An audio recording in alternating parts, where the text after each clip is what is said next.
মেম্বার্সের। তো সেটা থেকে ক্যাপ্টেন এবং কোচকে ডেকে ওদের সাথে কথা বলে আমাদের ফিটনেস ক্যাম্পের জন্য আমরা ওটা থেকেও আরেকটু রিডিউস করি, যে লাইক 20-25 জনের মধ্যে রাখার চেষ্টা করি যাতে করে কোচের সুবিধা হয় প্র্যাকটিসগুলো করাতে। তো ওইটা মেইনলি আজকে হয়েছে।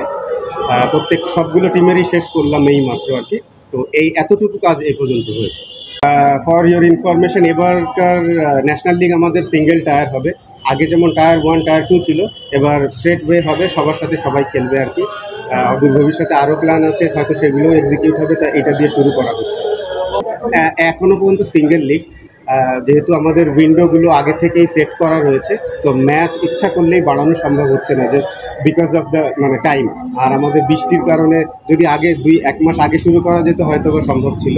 তো তারপর এটারও প্ল্যান আছে আমাদের, আমরা চেষ্টা করব টাইম বের করার আর কি। লাস্ট 15 ইয়ার্স আমি ন্যাশনাল টিম থেকে বাদ পড়ার পর আমি 6 বছর একটানা রেগুলার খেলেছি। আমার কাছে মনে হয়েছে বাংলাদেশের বেস্ট টুর্নামেন্ট হয় এনসিএল।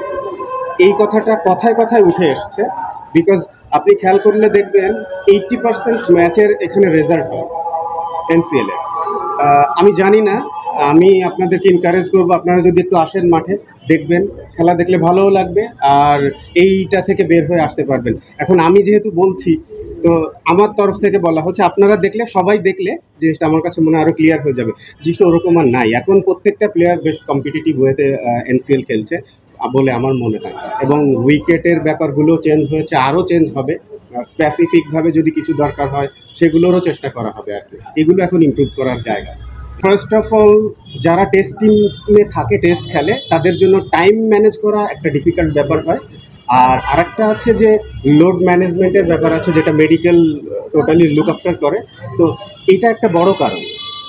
আর আমরা অলওয়েজ এনকারেজ করি যখন যারা ফ্রি থাকে তারা যেন আসে, খেললে টুর্নামেন্টটা আরও নাম হবে, আরও ভালো হবে, বড় হবে। তো এখনও পর্যন্ত যে খুব যে আহামরি হয়েছে 2-4 জন হয়তো হয়েছে, তারপরেও সেটা দেখা গেছে যে মেডিকেল থেকে তাদের লোড ম্যানেজমেন্ট নিয়ে কথা বলেছে, যে কারণে হয়েছে। আরও একটা আছে, এবার আমাদের তো নতুন এনসিএলে কিন্তু T20 ইনক্লুড করা হয়েছে, যেটা আমাদের আসলে বিপিএল ছাড়া টুর্নামেন্ট আসলে ছিল না। তো যেটা চিন্তা করেই করা হয়েছে যে বিপিএলের আগে এনসিএলের 4 days ভার্সনের পরেই আমাদের T20 টুর্নামেন্টটা হবে। চেষ্টা করা হবে যে যেসব প্লেয়াররা এরকম আছে, বেশি প্লেয়ার আছে যে ডিভিশনের যে সেক্টরে, ওইটা নিয়ে অন্য জায়গাতে দিয়ে, অন্য জায়গা থেকে যদি আপনার কোনো কিছু দরকার হয় সিলেটের, তো তখন সিলেটে দেওয়া হবে। আবার সিলেট থেকে ফাস্ট বোলার নিয়ে যদি মনে হয় খুলনার দরকার বা রাজশাহী, যাদের দরকার হবে, এইভাবেই চেষ্টা করা হচ্ছে।